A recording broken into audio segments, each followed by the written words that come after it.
cities. The preceding signal was a test of the weather radio public warning system. During potentially dangerous weather situations, specially built receivers are automatically activated by the signal to warn of the impending hazard. This test is normally conducted by the National Weather Service each Wednesday between 11 a.m. and 12 noon.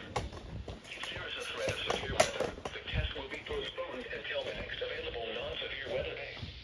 To provide the most consistent warning service possible, the warning alarm will be activated for watches affecting parts of eastern Iowa, northwest and west central Illinois, southwest Wisconsin, and northeast Missouri.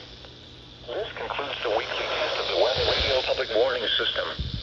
We now return to normal programming.